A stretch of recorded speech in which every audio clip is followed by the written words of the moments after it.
What is up, guys? It's Dan the Man, and today I'm back with a bit of an interesting video. I'm playing a variant of the rated game of the week that occurred on Tuesdays, but this time it's a bit of a shorter time control.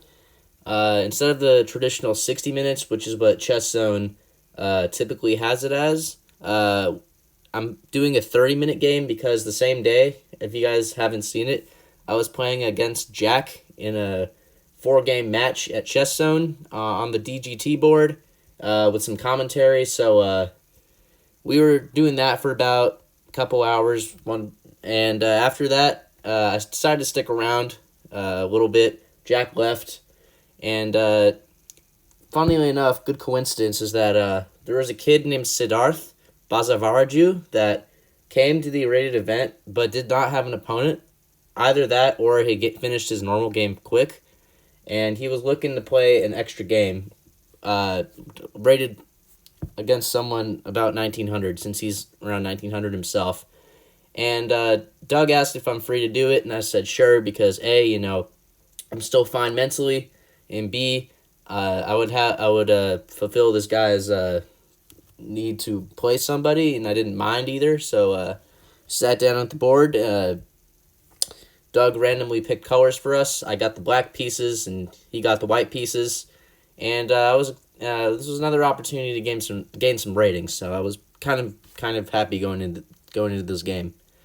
So here, Siddharth has the white pieces, and he opens the game with d4. I respond with d5, and he goes with the Queen's Gambit. And I'm a very big fan of the Queen's Gambit accepted. I would do it almost exclusively. I think most people these days do the Slav or the Queen's Gambit declined, but I'm a big enthusiast of the Queen's Gambit accepted, so I do that basically immediately. Here, there's a lot of ways for white to play: e4, e3, knight f3, but here he decides to go knight c3, totally acceptable.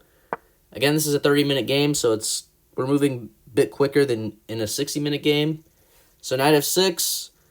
Here he plays the move e4, and a very thematic idea of the Queen's Gambit accepted is you want to give the pawn back pretty quickly because it's generally not a good idea to hold on to it for too long. And whenever they go e4, a very common idea is to play e5, and that's what I do because what e5 is doing is it's also striking in the center. So I'm basically doing a counterattack, and if Siddharth would have played d takes e5, I would be more than happy to trade queens on the back rank. If the knight took, then I would take on e4. If the king took, then, well, he's losing castling rights. What I've seen a lot of people do online is a lot of people like to push d5, thinking that they're sort of constricting you. But I was prepared for this. The top engine move is b5.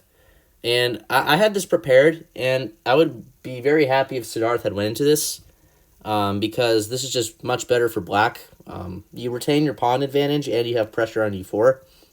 So d5 is just a not very forward-looking move, but it's just not good. But Siddharth didn't do that. I think maybe he knew that, so he went knight f3, very traditional. The theory is to capture. We get knight takes d4. And here you can play bishop c5 to kick the knight, but I decided to do it with the pawn. He goes knight f3, and very early on we get a queen trade in the center. And I thought I was doing well here because, well, if the knight takes, I take on e4, right? So the king is already forced into the center and can't castle, but the engine says it's basically totally equal. So I just continue with my plan, just rapid development, bishop g4. We're going to play knight c6 next move and long castle. That was my idea. So here he takes on c4. I develop with knight c6. Even though he got the pawn back, I was very happy with my position. I got a pin on the knight. We're going to castle queenside and check the king. So here, the engine's saying to get the king off the file, go king c2, try to hide. You can also play bishop d2, I think, or maybe something else, just to try to give your king some shelter. He played h3. I mean, it's not a horrible move, but it's not the best. Here I decided to play castles queenside check, my whole idea. And next move I might take his knight and double his pawns. So here he plays the move king e1, I take his knight. So not only is his king not castled and susceptible to some sort of possible tactics, but also his pawn structure is compromised. So I thought right out of the gates, like, we're having a great position. But the engine's like, it's only minus 0.4. Like, this is about white's doing okay. Which is kind of baffling to me because I thought I was doing much better here.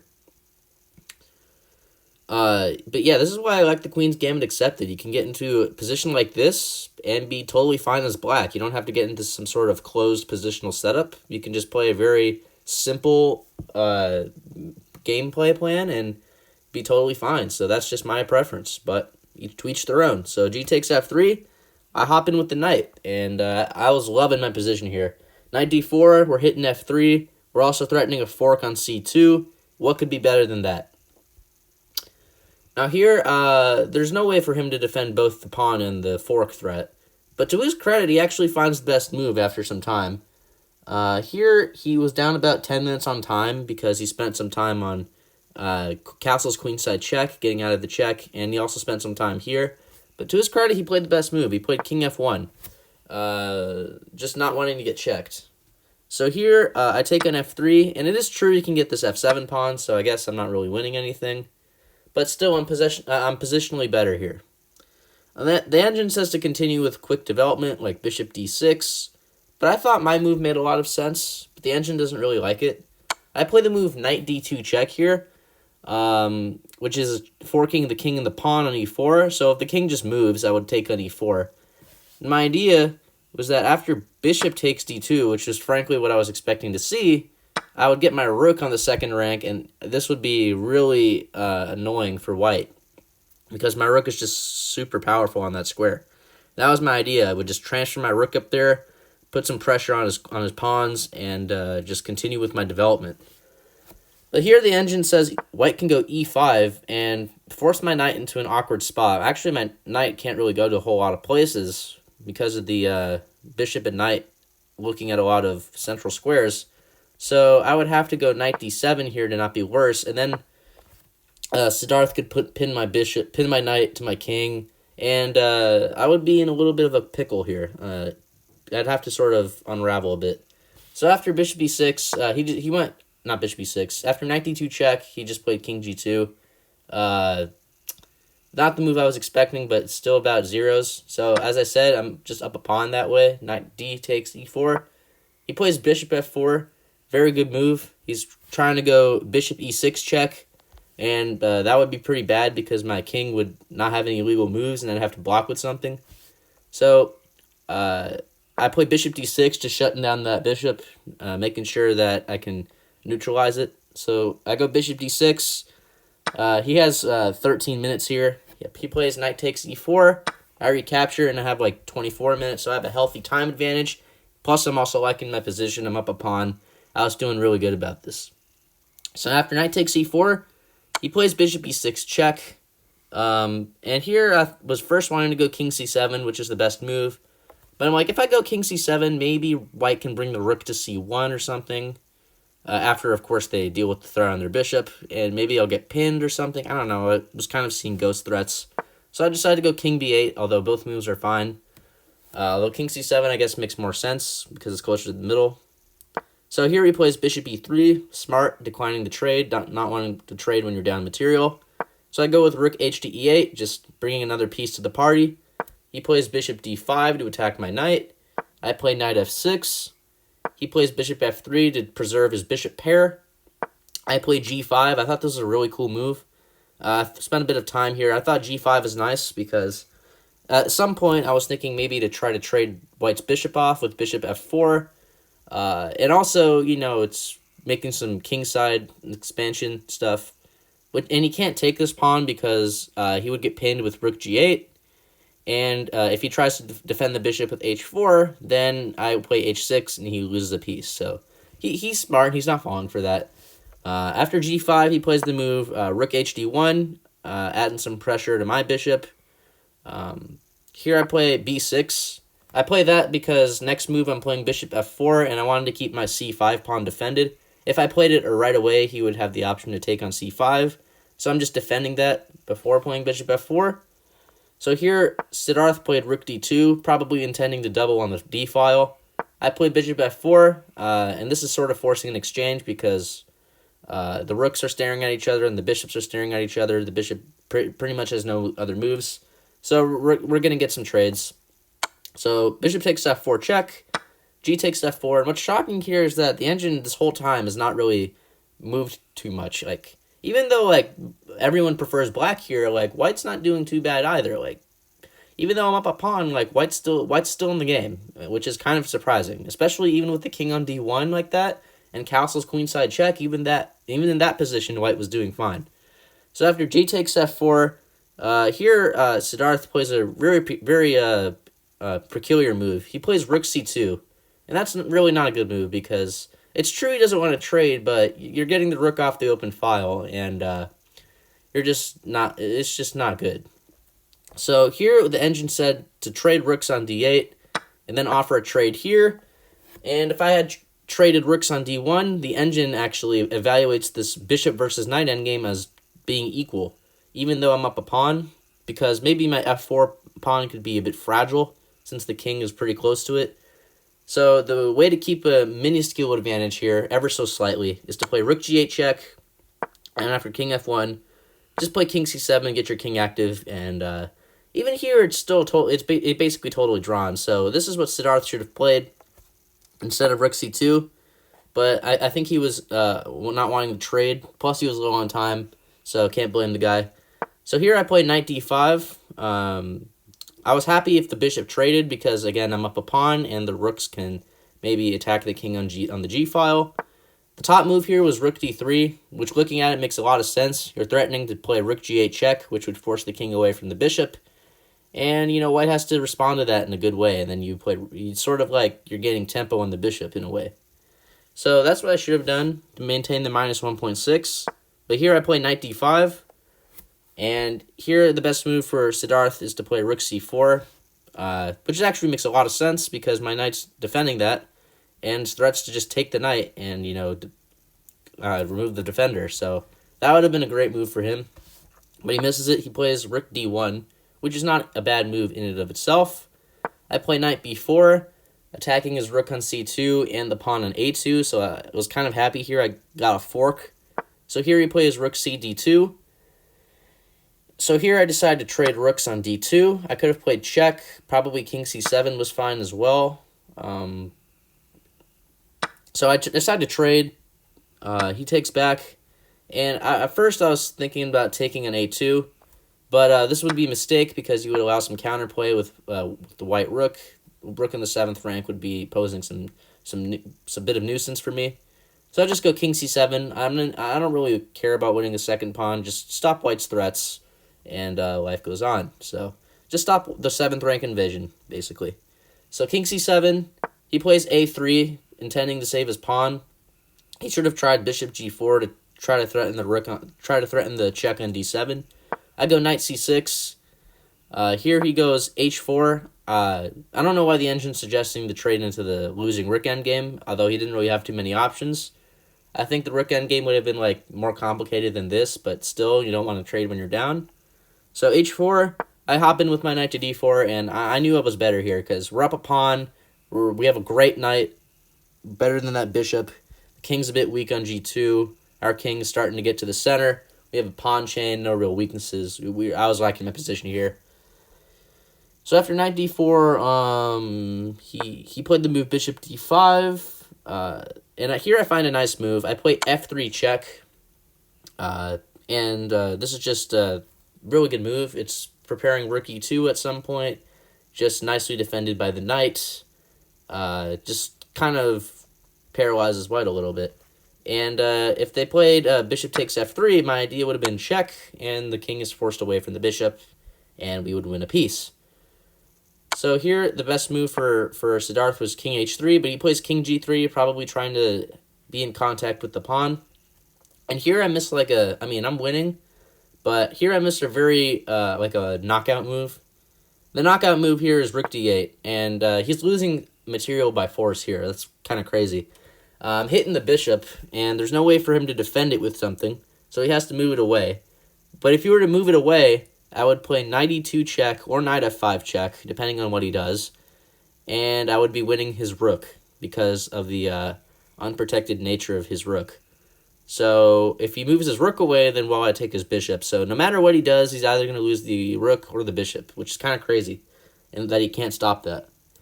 But here I was interested in playing rook e2. I played this almost immediately.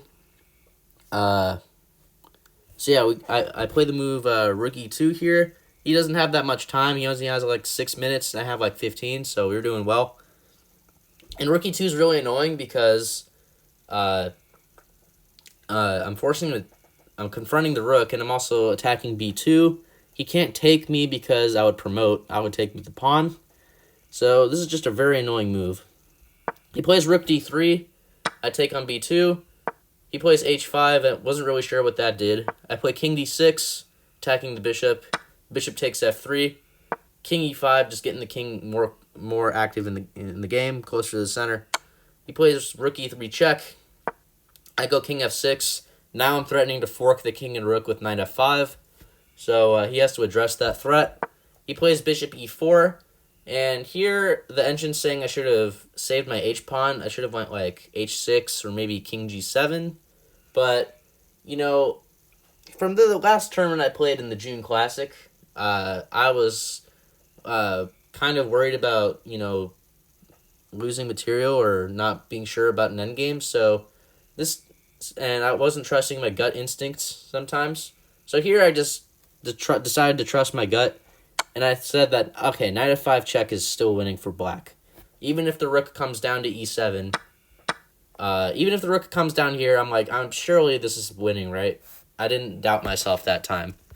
So, we get this, but Siddharth did not play rook e7. He played rook c3, probably wanting to stop c4. He was also starting to get low on time, very low on time, like running down to a few minutes. So here I go a5. He only had like 2-3 minutes. He had stopped notating at this point. I had like 10 minutes. But the idea of a5 is I'm trying to play a4 and then force a rook trade with rook b3. So if that happened, then he could pretty much resign here because he can't stop me from queening or anything or achieving a winning king and pawn endgame. So after a5, he goes rook d3. I go c4, just marching my pawns up. He goes rook d4. I go b5 to defend. I should have pushed right away. He goes a4. He's trying to create some counterplay on the queen side. It would be a bad idea for me to take that because my pawns would be split and they would be drawn. So here I should just push again, but I go with king e5. I don't really think there's a rush to push. It's still winning either way. So after king e5 here, Siddharth played the move rook g4. I play c3 now. Because at least, you know, b5 is protecting against rook c4, stopping it from behind. He takes on b5. And here, I guess I could take back, but that would allow rook c4, which would be some counterplay. He would be getting back in the game. So here I decided to go with rook b4, just preventing that idea. He plays f4 check, king f6, rook g5. And here I play a nice move. I go rook c4. He can no longer stop my pawn from behind. Next move, we're 2 moves away from queening. So after rook c4, he plays b6. And we're actually both going to promote here, which is kind of cool. So here, yeah, one of the only winning moves. There's only 2 winning moves. c2 or playing the move, I think rook. I think a4 is the other winning move, if I remember correctly. Yeah, a4 is the other winning move. But c2 is just much more clean than the other one.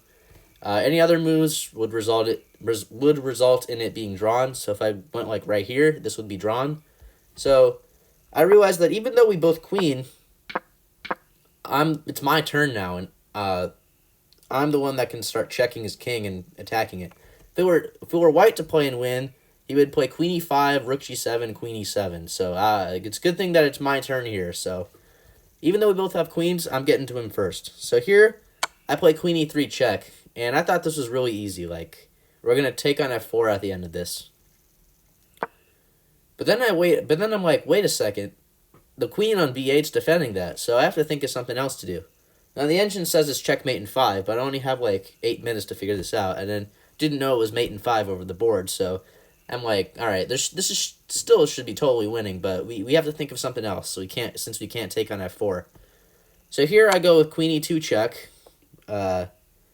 He goes with king h4, queen h2 check, king g4, and I thought, like, wait a second, is this not winning?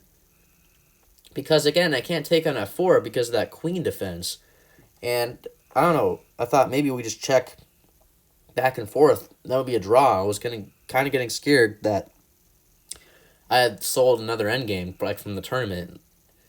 And, but here, I don't play queen g2 check right away because I didn't really see the follow-up. But eventually, I do see something. I do see a glimmer of light in the position. I do have a revelation that after queen g2 check, king h4, what you'll notice here, it took me a bit of time to realize it, which it shouldn't have.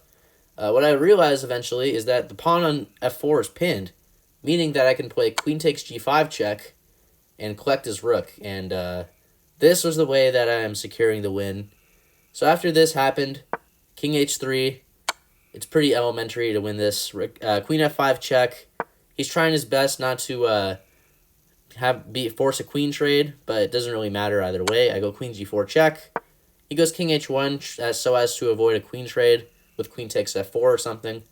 And then I end the game with rook c1, king h2, rook c2, king h1, and here you can pick your mate. You can play queen d1 mate, which is a bit more fancy, but I play the more straightforward queen g2 checkmate.